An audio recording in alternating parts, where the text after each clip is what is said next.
9時をお知らせします。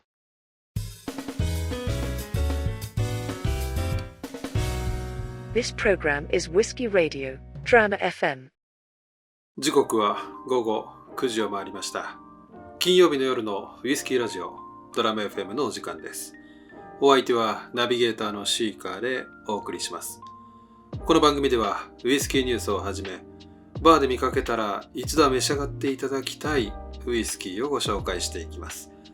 ぜひお酒を飲みながらどうぞ最後までお付き合いください。コメントをいただきました。ありがとうございます。アメリカンシングルモルトは買ったんですが、いろんなモルトを混ぜているせいなのか、あまりの独特な味に全然減りません。スコッチからはすごく離れてました。ギャリアナは興味があったんだけど、どうなのかな。ウエストランドに関するお話ですね。アメリカンシングルモルトは過去に作られたピーテッド、アメリカンウォーク、シェリーウッドの技術を用いた集大成のフラッグシップですので、味わいがかなり複雑なボトルになります。少し苦手だったのかもしれませんね。ロックやソーダにして試してみるのもいいかもしれません。ギャリアナは傾向として濃厚な味わいになりますので、10年熟成ともなるとスコッチとはかなり違った味わいになりそうです。個人的にはストレートだとややきついんじゃないかと予想しています。ロックで少しずつ加水しながら飲むのがいいんじゃないでしょうか。それでは海外ニュースをお届けしたいと思います。世界のウイスキーがまた一つ新しい歴史を刻みました。今日はオーストラリア・タスマニア発の蒸留所、サリバンズコーブが発表した特別なリリースをご紹介します。世界のウイスキー界にとってまさに節目と呼べる出来事です。1994年、タスマニア島に誕生したサリバンズコーブ。当時はまだスコットランドや日本以外の地域でウイスキーを作ること自体が珍しかった時代です。そんな中でこの蒸留所はニューワールドウイスキーの先駆者として誕生しました。2014年、サリバンズコーブは世界を驚かせます。同社の12年熟成フレンチオークシングルカスクがワールドウイスキーアワードで世界最高のシングルモルトに選ばれたのです。これはスコットランドでも日本でもない国から初めて世界一の称号を得たウイスキー。まさにウイスキーの常識を覆す出来事でした。その後も2018年と2019年にはアメリカンオークとフレンチオーク熟成の2つのシングルモルトが連続受賞。サリバンズコーブは名実ともに世界のトップブランドとしてその地位を確立しました。そして今年、サリバンズコーブは新たな節目を迎えます。その名もサリバンズコーブ25年。このボトルはオーストラリア史上最も長期熟成されたシングルモルトウイスキー。単なる記録を超え、ニューワールドウイスキーが本格的に成熟期を迎えたことを象徴するリリースです。今回登場したのは25年熟成のシングルカスクで、カスクナンバー HH0010。アメリカンオークのセカンドフィルダルで熟成され、349本限定。こちらは抽選販売となります。蒸留所マネージャーのヘザー・ティロット氏はこう語っています。HH0010 はサリバンズコーブの熟成哲学を象徴する樽です。タスマニアと世界のウイスキーの歴史を永遠に刻む一品です。サリバンズコーブでは長期熟成に最適な環境を整えるために全ての工程を丁寧に設計しています。発酵には十分な時間をかけ、複雑でリッチな香味の元となるウォッシュを作り出します。蒸留にはフランス・コニャック地方の伝統を受け継ぐシャランテ型アランビック蒸留機を使用。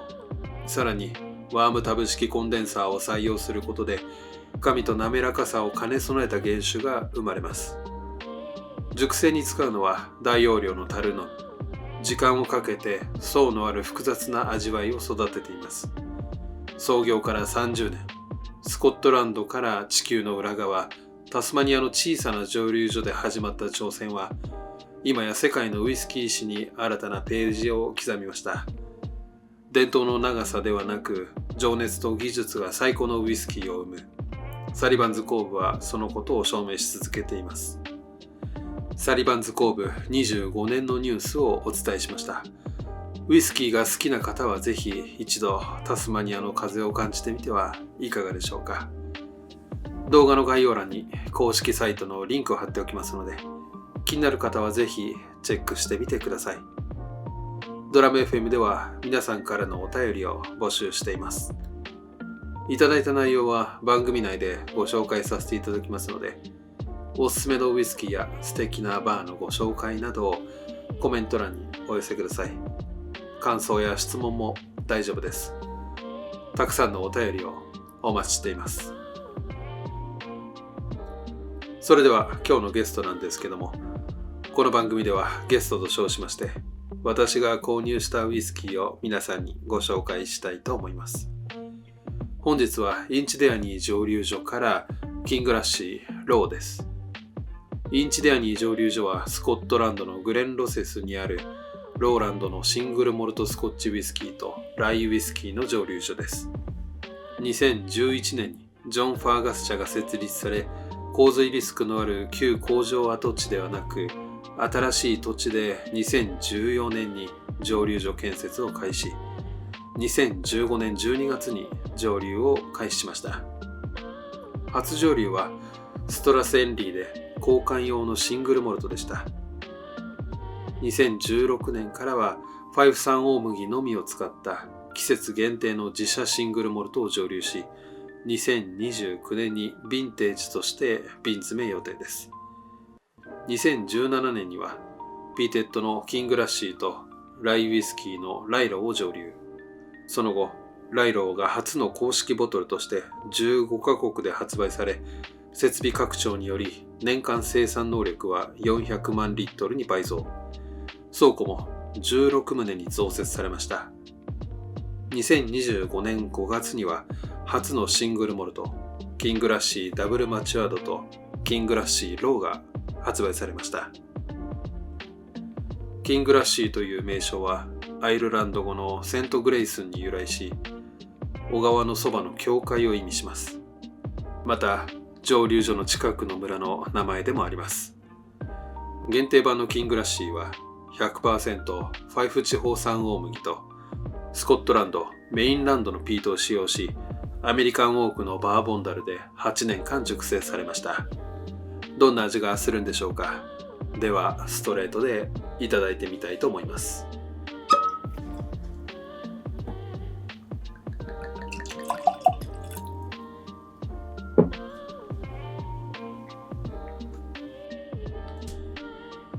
はい、注ぎ終わりました。色味はペールイエローですね。早速香りからいただいてみたいと思います。トップノートはもろみのような麦の香り。ミドルノートは蜂蜜の甘さ。ラストノートはレモングラスにスモーキーなピート。では味わってみたいと思います。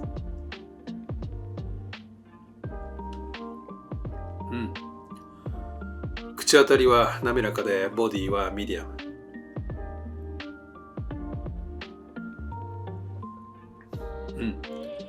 モルトの甘さからスポンジケーキ。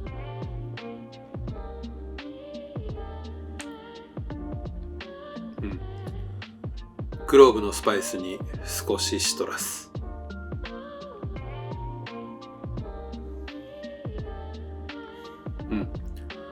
ピートの肺に燻製香。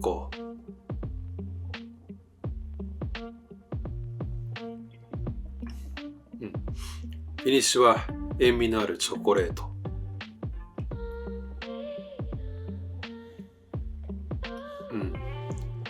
かすかにオランジェット。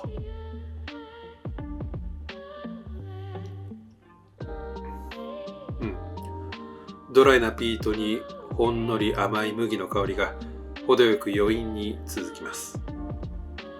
口当たりは驚くほど飲みやすく、アルコールのアタックは一切ありません。口に含むとローの意味がわかります。香りにも感じられたもろみのような生のウイスキーが感じられ、優しい甘さが広がった途端にピートの苦みが爆発的に広がります。これは非常に面白いウイスキーですね。正直なところ好みは分かれると思います。深みのある味わいを求めるなら、同時期に発売されたダブルマチャードの方が味わいのバランスがいいかもしれません。その代わりインティデアニーの真髄を感じるなら、このローがおすすめです。ファイフ産大麦の生の味をピートの燻製粉と一緒に楽しむ、そんなウイスキーでした。これはストレートがいいと思います。もしバーで見かけることがありましたら、ぜひ召し上がってみてはいかがでしょうか。そろそろお時間となりました。次回のゲストはガイアフロー静岡蒸留所からザ・ギャラリー・ビヨンド第1弾をご紹介したいと思います。このラジオが気に入っていただけましたら、コメント、高評価、チャンネル登録をよろしくお願いします。それでは良い週末を。お相手はシーカーでした。